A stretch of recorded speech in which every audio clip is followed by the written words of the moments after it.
मेरा इतना ज्यादा दिमाग खराब हो रहा है कि मुझे पूरा का पूरा स्केच हटाना पड़ रहा है, और मैं 2 दिन से लगी हुई थी कि मैं इसको कंप्लीट कर लेती हूँ फटाफट।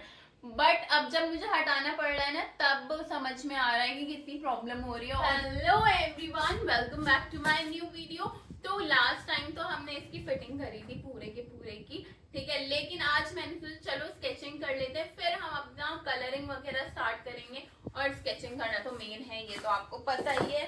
तो बस अभी मैं फटाफट इसमें स्केचिंग स्टार्ट करूंगी। और ये मुझे ऐसा क्यों लग रहा है, थोड़ा गंदा सा भी हो गया है, डस्ट लग गई है।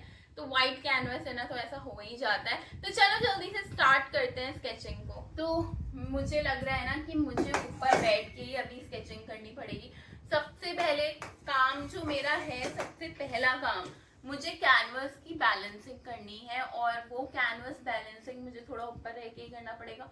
और मुझे लग रहा है जब मैं बिल्कुल नीचे का पार्ट करूंगी तब मैं ऊपर एकदम बैठ सकती हूँ, सॉरी नीचे बैठ सकती हूँ। नहीं तो मुझे ऊपर बैठ के ही करना पड़ेगा। ये पिछली बार वाले से ना थोड़ा ज्यादा बड़ा है ना, तो अभी मुझे थोड़ा समझने में भी टाइम लगेगा कि मेरा परफेक्ट लोकेशन किस तरह से आएगा। तो ये सारी चीजें, और मेरे पास बड़ा वाला ईजल भी नहीं है कि मैं उस पे रख करके आराम से करूँ, अपने अकॉर्डिंग उसको एडजस्ट कर लूँ। तो वो नहीं है, तो अभी हम इससे ही काम चलाएंगे। तो चलो अभी मैं पहले थोड़ा कैनवस बैलेंस वगैरह कर लूँ, फिर करते हैं आगे। तो मैंने अभी थोड़ा सा देखा है कैनवस को कि किस तरह से मेरा क्या चीजें आनी चाहिए। और मुझे पता है आप बहुत ज्यादा एक्साइटेड हो कि आखिर मैं बना क्या रही हूँ। थोड़ा सा मुझे स्केच करने दो, जिससे मैं आपको बता भी तो सकूं मैं आखिर बना क्या रही हूँ। तो बस अभी मैं थोड़ा बहुत बैलेंस वगैरह देख रही थी। और बैलेंस कैसे करते हैं अगर आपको जानना है तो इस वीडियो के नीचे ना कमेंट कर दो।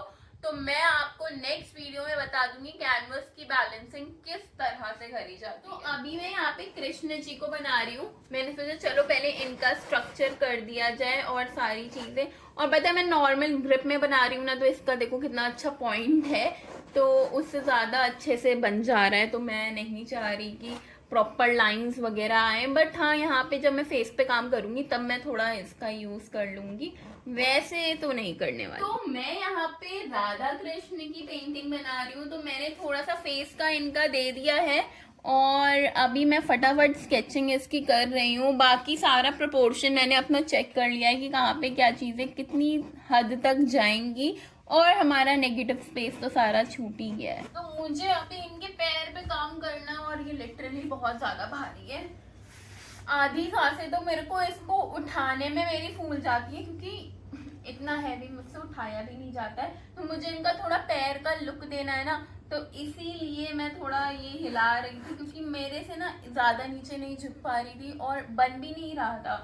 मैं चलो इसी को अपने अकॉर्डिंग एडजस्ट कर लेते हैं, क्योंकि अब और कुछ ऑप्शन तो है भी नहीं हमारे पास। तो बस अब थोड़ा सा मैं इनके लेग्स दे रही हूँ। वैसे लेग्स इनके प्रॉपरली आ नहीं पाएंगे, तो आई थिंक ये हमें क्लोथ दे देना चाहिए यहाँ पे।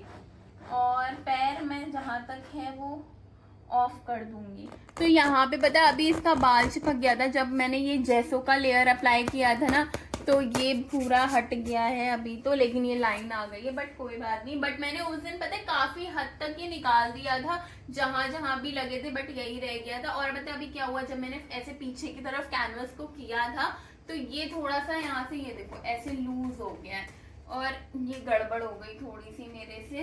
अब ये तो टाइट भी नहीं हो सकता है कि मैं इसे टाइट कर पाऊँ। तो अब मैंने सोचा चलो अभी कृष्ण जी का हमने काफी हद तक कर लिया है, एक बार राधा जी का भी स्ट्रक्चर दे देते हैं। देन हम इनके कपड़ों पे काम करेंगे, ज्वेलरी पे काम करेंगे, हेयर और फेस पे करेंगे, ठीक है। तो अभी मैं थोड़ा इनका फेस ना बड़ा कर रही हूँ, क्योंकि मैंने कृष्ण जी का फेस बड़ा कर दिया था, तो अब उनका भी होना चाहिए ना।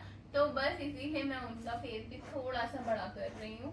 और मैं ना जितनी स्केचिंग करती हूँ वो सारी ओवर हैंड ग्रिप में होती है। और ये पता है बहुत इजीली हो जाता है, आपका हाथ ऐसे इस तरह से चलता है, बहुत मजा आता है। और पता है देखने वाले को बहुत आर्टिस्टिक फील भी आता है। मेरा इतना ज्यादा दिमाग खराब हो रहा है कि मुझे पूरा का पूरा स्केच हटाना पड़ रहा है। और मैं 2 दिन से लगी हुई थी कि मैं इसको कंप्लीट कर लेती हूँ फटाफट। बट अब जब मुझे हटाना पड़ रहा है ना, तब समझ में आ रहा है कि कितनी प्रॉब्लम हो रही है। और रीजन पता है क्या है, जो मैंने इमेज चूज करी थी वो ही बेकार थी, मतलब उसमें ना मुझे पता था गलती है, बट फिर भी मैंने सोचा चलो ठीक है बाद में कर लूंगी, लेकिन फिर मैंने देखा कि नहीं कलर में प्रॉब्लम आएगी, तो फिर मैंने सोचा चलो अब इसको पूरा हटाते हैं, कोई और इमेज चूज करते हैं। इतना ज्यादा दिमाग खराब हो गया ना। और ये देखो अभी रब कर रही हूँ तो रब भी नहीं हो रहा है, मुझे लग रहा है जैसो का एक कोट लगाना पड़ेगा तभी जा करके ये होगा। तो यहाँ पे मैं इसको नीचे रख रही हूँ, अभी मैं एक लेयर जैसो की अप्लाई करूंगी इसमें फटाफट, और फिर फटाफट मैं स्केचिंग करूंगी, क्योंकि पता है इसमें बिल्कुल भी स्केच गया नहीं है, मैंने थोड़ा डार्क डार्क कर दिया था इस वजह से भी। और मुझे अभी पूरा थोड़ा तो कवर करूंगी, पूरा अगर नहीं भी हो पाता है, क्योंकि थोड़ा कवर करना इम्पोर्टेंट है। मैं स्केच दूसरा वाला कहाँ पे बनाऊंगी फिर। अब ना मैं थोड़ा जल्दी जल्दी हाथ चला रही हूँ जिससे ये जल्दी जल्दी हो, फिर मैं जल्दी जल्दी करूँ।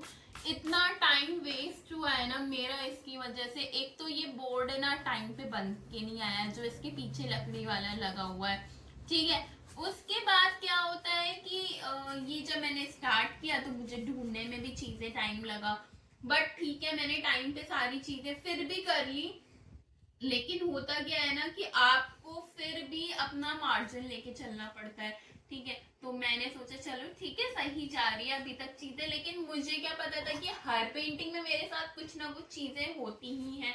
तो बस अब मैं फटाफट इसको जल्दी से कर देती हूँ, नहीं तो आज लिटरली बहुत ज्यादा टाइम लगने वाला है। और मुझे अभी अपनी क्लासेस भी लेनी है एक्स्ट्रा, क्योंकि बच्चे आ जाएंगे फिर तो मैं ये सब चीजें नहीं कर पाऊंगी। मैंने ना प्रॉपर जो इमेज ली थी मैं उसी को रिक्रिएट कर रही हूँ, बट उसको ठीक करूंगी मैं, क्योंकि अगर मैंने कुछ और बनाई नीचे ऑलरेडी प्रिंट है तो स्केचिंग में फॉल्ट हो सकता है, इसीलिए मैं वो चांस नहीं लेना चाहती हूँ कि मुझे फिर से हटाना पड़े। ऑलरेडी इतना टाइम वेस्ट हो गया तो हमें और नहीं करना है। ये तो मैंने कर दिया है, और यहाँ पे अब मेरे थोड़ा ड्राई हो जाए फिर मैं दूसरी स्केचिंग करूंगी, बट ये वाली नहीं होगी, अब दूसरी स्केचिंग होगी। तो अभी मैंने ये थोड़ा बहुत किया है, अब मैं थोड़ी चीज़ें ना पहले वाले में से ले रही हूँ, थोड़ी चीज़ें न्यू वाले में से ले रही हूँ, और दोनों को मिक्स करके हम बना रहे हैं। नीचे का पार्ट हमारा ऑलरेडी ठीक हो गया है, जो हमने मेन जिस चीज़ की वजह से चेंज किया था। ये रहा इसका फाइनल लुक। पता है ये देखो नीचे भी आप देखो मैंने काफ़ी ड्रेस वगैरह दे दी है, और ऊपर तो मैंने प्रॉपरली फेस में डिटेलिंग वगैरह दी है सारी। तो बस अभी मैंने इतना ही किया है। मैं कल तो रिकॉर्डिंग नहीं कर पाई थी क्योंकि मेरा इतना ज़्यादा नेक पेन होने लग गया था, क्योंकि मुझे काफ़ी हाथ उठा के करना पड़ रहा है ना, तो इसीलिए मैंने सोचा चलो अब इसको छोड़ो। मैं कंप्लीट करके छोड़ के चली गई थी, और फिर मैंने अब ये नेक्स्ट डे करा है, तो फाइनली हमारी स्केचिंग कंप्लीट हो गई है। अब हम आएंगे कलरिंग पे। तो चलो फिर मिलते हैं नेक्स्ट पार्ट में। Bye bye.